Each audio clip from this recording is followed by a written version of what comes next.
हरे कृष्णा। आप सभी सनातनी भाई बहनों और दर्शकों का आज के इस बेहद विशेष एपिसोड में आपका स्वागत है।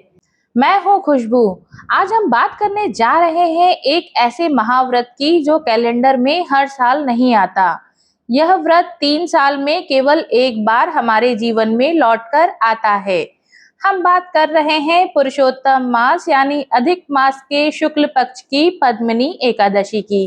साल 2026 में इस एकादशी को लेकर देश दुनिया के श्रद्धालुओं और पंचांग निर्माताओं के बीच एक बहुत बड़ा असमंजस पैदा हो गया है। सोशल मीडिया पर कैलेंडरों में और अलग अलग पंडितों के बीच इस बात को लेकर गहरे मतभेद दिखाई दे रहे हैं कि आखिर व्रत किस दिन रखा जाए। कुछ लोग कह रहे हैं कि व्रत 26 मई दिन मंगलवार को रखा जाना चाहिए, तो वहीं दूसरी ओर विद्वानों और बड़े वैष्णव संप्रदायों का मत है कि व्रत 27 मई दिन बुधवार को रखा जाना चाहिए।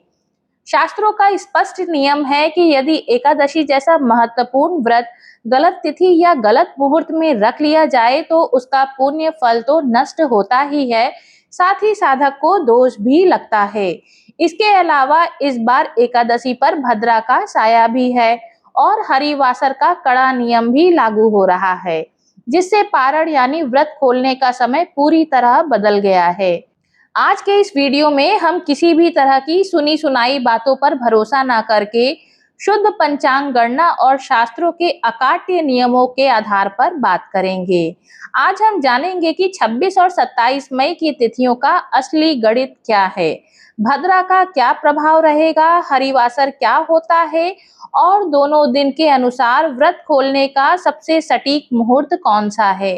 साथ ही हम बात करेंगे एकादशी के उन कड़े नियमों की जिनके बिना पूजा अधूरी रहती है। इस वीडियो को बिना स्किप किए पूरा अंत तक जरूर देखिएगा ताकि आपसे कोई भूल ना हो जाए।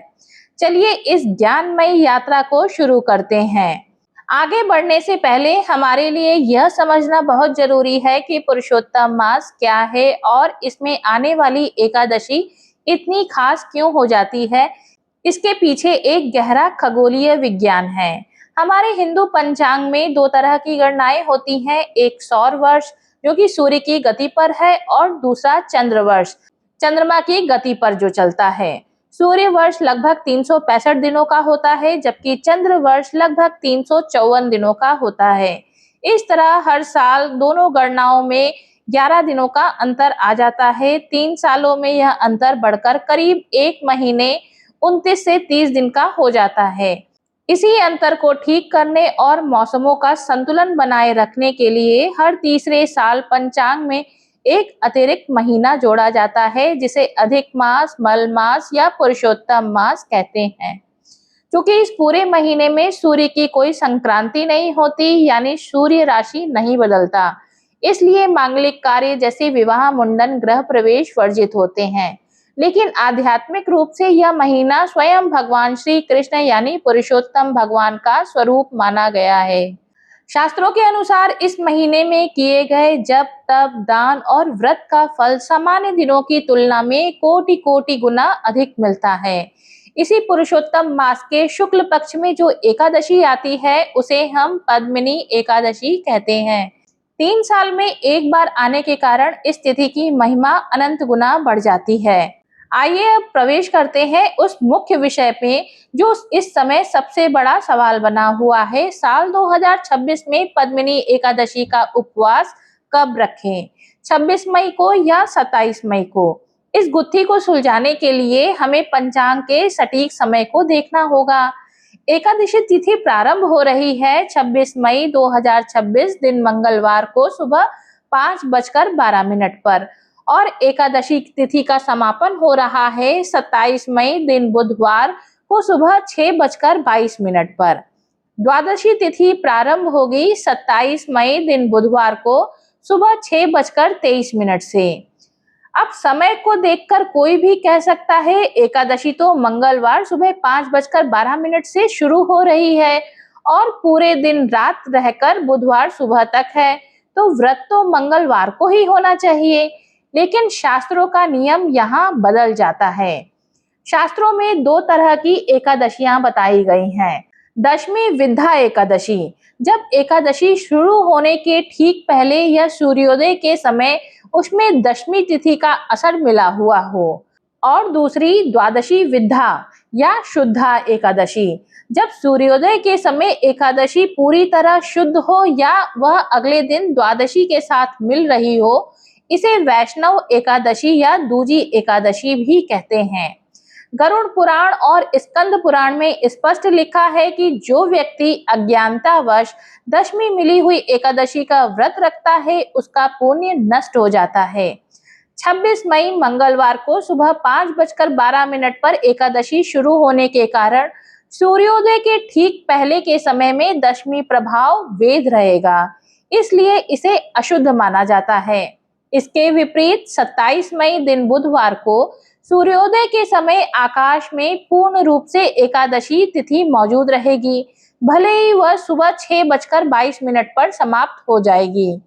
उदया तिथि के नियम के अनुसार बुधवार का पूरा दिन एकादशी के प्रभाव में ही माना जाएगा। जितने भी बड़े संस्थान हैं जैसे इस्कॉन या बड़े ज्योतिषाचार्य, वे हमेशा दशमी मिली एकादशी छोड़ देते हैं और द्वादशी मिली एकादशी को स्वीकार करते हैं। शास्त्रों के सर्वोच्च नियमों के अनुसार 27 मई दिन बुधवार को ही पद्मिनी एकादशी का व्रत रखना 100% सही और फलदायी है। इस बार की एकादशी पर एक और बात चर्चा में है, वह है भद्राकाल। आइए इसका समय भी नोट कर लें। भद्राकाल शुरू हो रही है 26 मई दिन मंगलवार को शाम 5:42 से और भद्राकाल समाप्त हो रही है 26 मई दिन बुधवार को सुबह 5:25 पर।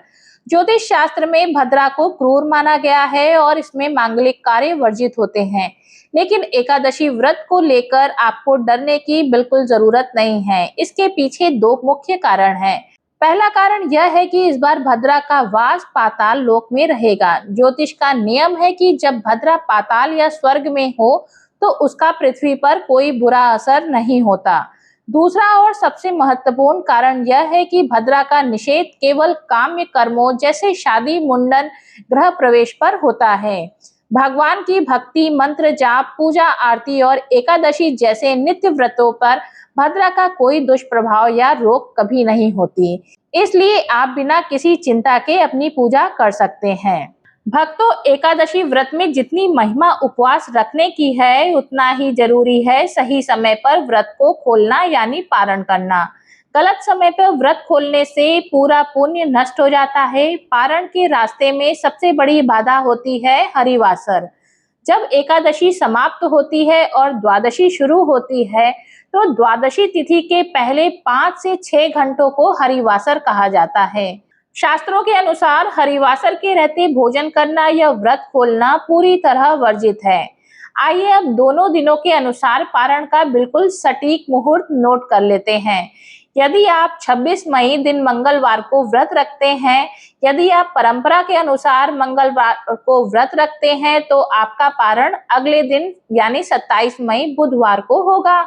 बुधवार सुबह 6:22 पर एकादशी खत्म होते ही द्वादशी और हरिवासर शुरू हो जाएगा, जो दोपहर 1:30 बजे तक रहेगा। मंगलवार के व्रत का पारण मुहूर्त 27 मई बुधवार को दोपहर 1:31 से दोपहर 3:00 में रहेगा। सावधानी, आपको बुधवार को पूरी तरह भूखा रहना पड़ेगा। दोपहर 1:30 बजे के बाद ही आप व्रत खोल सकते हैं। और दूसरी स्थिति, यदि आप 27 मई दिन बुधवार को व्रत रखते हैं, जो कि सर्वश्रेष्ठ मार्ग है, यदि आप शास्त्र सम्मत मार्ग चुनते हुए बुधवार को शुद्ध वैष्णव एकादशी का व्रत रखते हैं तो आपका पारण अगले दिन यानी 28 मई गुरुवार को होगा। गुरुवार की सुबह हरिवासर पूरी तरह खत्म हो चुका होगा और द्वादशी तिथि शुद्ध रूप में रहेगी। बुधवार के व्रत का पारण मुहूर्त 28 मई गुरुवार को सुबह 5:25 से सुबह 7:56 के बीच में है। यह समय पारण के लिए सबसे शुभ और आसान है। आपको दोपहर तक भूखा रहने की आवश्यकता नहीं होगी। व्रत का पूरा आध्यात्मिक लाभ उठाने के लिए नियमों का पालन करना बेहद जरूरी है। आइए उन्हें ध्यान से समझते हैं। क्या ना करें। चावल का पुण्य त्याग। एकादशी के दिन घर में चावल बनाना और खाना पूरी तरह वर्जित है। यहाँ तक कि जो व्रत नहीं रख रहे हैं उन्हें भी चावल नहीं खाना चाहिए। तुलसी का पत्ता ना तोड़े। एकादशी के दिन तुलसी माता स्वयं भगवान के लिए उपवास रखती हैं, इसलिए इस दिन तुलसी दल तोड़ना महापाप है। पूजा के लिए पत्ते एक दिन पहले दशमी को ही तोड़ ले। घर में लहसुन, प्याज, मांस, मदिरा, बैंगन और मसूर की दाल का प्रयोग बिल्कुल ना करें। इस दिन दाढ़ी बनवाना, बाल या नाखून काटना वर्जित माना गया है, इससे धन की हानि होती है। और इस दिन क्या करें? सुबह उठकर स्नान के बाद पीले रंग के कपड़े पहने, यह भगवान विष्णु को प्रिय है। तुलसी की माला से ओम नमो भगवते वासुदेवाय मंत्र का कम से कम 3 या 11 माला जाप जरूर करें। शाम के समय तुलसी के पौधे के पास घर के मुख्य द्वार पर घी का दीपक जरूर जलाएं। द्वादशी के दिन व्रत खोलने से पहले किसी जरूरतमंद व्यक्ति या ब्राह्मण को पीले फल, अन्न, सत्तू या पानी से भरे मिट्टी के घड़े का दान अवश्य करें। तो दोस्तों, आज के इस वीडियो में हमने पद्मिनी एकादशी 2026 के पूरे पंचांग और नियमों की बारीकी से चर्चा की है। संक्षेप में कहे तो 27 मई दिन बुधवार को व्रत रखना शास्त्रों के अनुसार सबसे उत्तम और शुद्ध मार्ग है। इसका पारण आपको 28 मई गुरुवार की सुबह करना है। भगवान श्री हरि विष्णु और माता लक्ष्मी की कृपा आप और आपके पूरे परिवार पर हमेशा बनी रहे। आपकी हर मनोकामना पूरी हो, इसी प्रार्थना के साथ आज की इस वीडियो को हम यहीं विराम देते हैं। अगर आपको पंचांग की यह सटीक और स्पष्ट जानकारी पसंद आई हो तो वीडियो को लाइक जरूर करें। इसे अपने परिवार के सदस्यों और व्हाट्सएप ग्रुप में ज्यादा से ज्यादा शेयर करें, ताकि कोई भी अनजाने में गलत तिथि पर व्रत रखने के दोष से बच सके। सनातन धर्म से जुड़े ऐसे ही प्रामाणिक और वैज्ञानिक वीडियो को देखने के लिए हमारे चैनल को सब्सक्राइब करके बेल आइकन दबाना बिल्कुल ना भूलें। आपके मन में कोई सवाल हो तो कमेंट बॉक्स में जरूर पूछें। मिलते हैं अगले वीडियो में, तब तक के लिए हरे कृष्णा।